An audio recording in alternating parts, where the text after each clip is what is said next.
तिसरी पायरी काय आहे? सर्वोच्च शक्तीला शरण जाण्याचा महान निर्णय.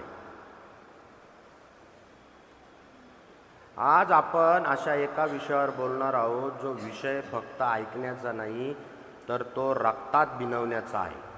आज आपण पायरी तिसरी स्टेप 3च्या उंबरठ्यावर उभे आहोत. पण सुरुवात करण्यापूर्वी एक शेर सांगावासा वाटतो. बुझी शमा भी जल सकती है, तूफानों से कश्ती निकल सकती है. होके मायूस यूं ना अपने इरादे बदल मेरे दोस्त, तेरी किस्मत भी बदल सकती है, तेरी किस्मत भी बदल सकती है. मित्रांनो, व्यसनमुक्तीच्या पहिल्या पायरीवर आपण मान्य केले की आपण व्यसनासमोर हरलो होतो. दुसऱ्या पायरीवर आपण विश्वास ठेवला की कोणीतरी सर्वोच्च शक्ती आपल्याला यातून बाहेर काढू शकते. आणि आज ती ऐतिहासिक वेळ आली आहे जेव्हा आपण तिसऱ्या पायरी गाठणार आहोत. तिसरी पायरी काय सांगते? आमची इच्छा व आमचे जीवन आम्हाला उमगलेल्या, कळलेल्या, समजलेल्या स्वरूपातील परमेश्वराच्या हाती सोपवण्याचा निर्णय आम्ही घेतला. अहंकार आणि समर्पण, इगो वर्सेस सरेंडर. साध्या सोप्या भाषेत सांगू, या पायरीचा अर्थ आहे स्वतःच्या आयुष्याचं स्टेअरिंग व्हील देवाला किंवा सर्वोच्च शक्तीला देऊन टाकणे आणि आपण निवांत पॅसेंजर सीटवर बसणे.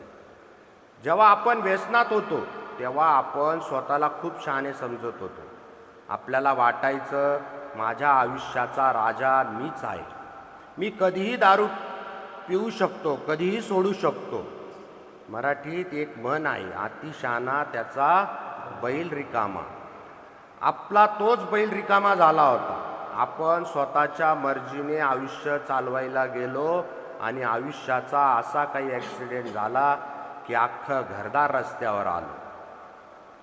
तिसरी पायरी आपल्याला सांगते, आता स्वतःची मर्जी चालवणं बंद करा. तुमचा अहंकार, तुमचा इगो बाजूला ठेवा आणि त्या सर्वोच्च शक्तीला सांगा, देवा, माझ्याने आता होत नाही आहे, माझ्या बुद्धीने माझं नुकसानच केलं आहे, आता तूच मला तार. समर्पण म्हणजे हार नाही आहे, तो सर्वात मोठा विजय आहे. बऱ्याच जणांना वाटतं शरण जाणं किंवा दुसऱ्याच्या हाती जीवन सोपवणं म्हणजे कमकुवतपणा. अजिबात नाही. जेव्हा एखादा माणूस समुद्रात बुडत असतो आणि तो स्वतःचे हातपाय मारून वाचवण्याचा प्रयत्न करतो तेव्हा तो जास्त दमतो आणि लवकर बुडतो. पण जेव्हा तो स्वतःला शांत करतो आणि लाईफ गार्डच्या हातात स्वतःला सोपवतो तेव्हा तो वाचतो. इथे SNBT फाउंडेशन आणि तुमचे समुपदेशक हे तुमचे लाईफ गार्ड आहे आणि ती सर्वोच्च शक्ती तुमचा समुद्र आहे.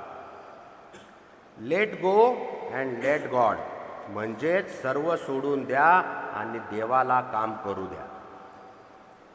जेव्हा समर्पणाचा, स्वतःची इच्छा दुसऱ्या एका महान शक्तीच्या चरणी अर्पण करण्याचा विषय येतो तेव्हा मला मोटिवेशनल पुस्तकातील विदेशी लेखक आठवत नाही. माझ्या डोळ्यासमोर उभा राहतो तो महाराष्ट्राच्या मातीतला एक ज्वलंत इतिहास, धर्मवीर छत्रपती संभाजी महाराज. मित्रांनो, जरा डोळे बंद करा आणि तो प्रसंग आठवा. तुळापूरच्या संगमावर औरंगजेबाने शंभूराजांना साखळदंडाने बांधून ठेवलं होतं. महाराजांचे डोळे काढले, जीभ छाटली, कातडी सोडली. औरंगजेब विचारत होता, माझा मांडलिक हो, मी तुला जीवनदान देतो. पण शंभूराजे झुकले नाही. त्यांना वेदना होत नव्हत्या का? ते हाडामासाचे नव्हते का? मग त्यांना एवढी ताकद कुठून मिळाली? कारण शंभूराजांनी तिसरी पायरी आधीच आचरणात आणली होती. त्यांनी त्यांची इच्छा, त्यांचे जीवन, त्यांचा ध्येय स्वतःचा मानलाच नव्हता. त्यांनी स्वतःला शिवप्रभूंच्या स्वराज्याला आणि भवानी मातेला, जी त्यांची सर्वोच्च शक्ती होती, तिला समर्पित केलं होतं. जेव्हा तुम्ही तुमचं आयुष्य एका चांगल्या सर्वोच्च शक्तीच्या हाती सोपवता तेव्हा जगातलं कोणतंही संकट, कोणतीही तलब, क्रेविंग कोणतंही व्यसन तुम्हाला हरवू शकत नाही. शंभू राजांचा देह औरंगजेबाच्या हातात होता, पण त्यांची इच्छा आणि आत्मा त्यांचा सर्वोच्च शक्तीच्या स्वराज्याच्या हातात होता. म्हणूनच ते मृत्युंजय ठरले. आम्हाला उमगलेला परमेश्वर, गॉड ॲज वी अंडरस्टूड हिम, या पायरीतील सर्वात सुंदर शब्द कोणता असेल तर तो आहे आम्हाला उमगलेल्या स्वरूपातील परमेश्वर. याचा अर्थ असा नाही की तुम्ही देवळात, मस्जिदीत किंवा चर्चमध्ये गेले पाहिजे. तुमचा परमेश्वर कोण आहे? कदाचित ती तुमची रडणारी आई असू शकते, जिच्या डोळ्यातील अश्रू तुम्हाला व्यसनमुक्त राहायला प्रेरणा देतात. तुमचा परमेश्वर हा निसर्ग असू शकतो. तुमचा परमेश्वर हे प्रेरणा व्यसनमुक्ती केंद्र असू शकतं, किंवा तुमची स्वतःची सतत विवेक बुद्धी असू शकते. तुम्हाला ज्याच्यावर विश्वास आहे त्याच्या पायावर तुमची इच्छा ठेवून द्या.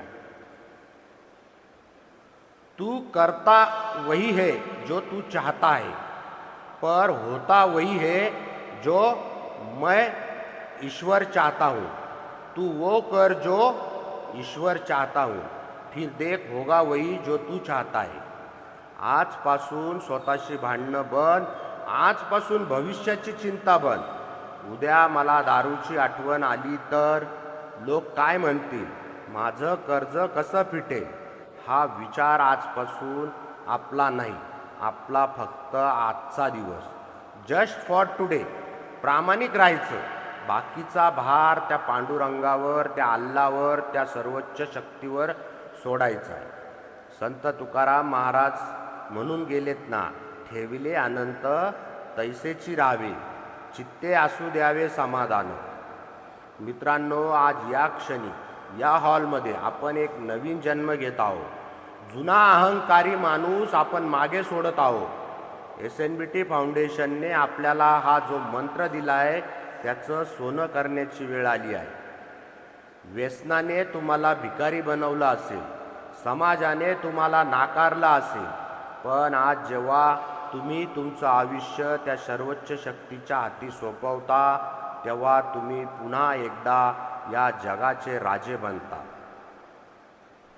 उठो तो ऐसे उठो कि फक्र हो बुलंदी को, झुको तो ऐसे झुको कि बंदगी भी नाच करे. आज सौंप दो अपनी जिंदगी उस खुदा के हाथ में, कल वो तुम्हारी तकदीर पर खुद परवाज करे.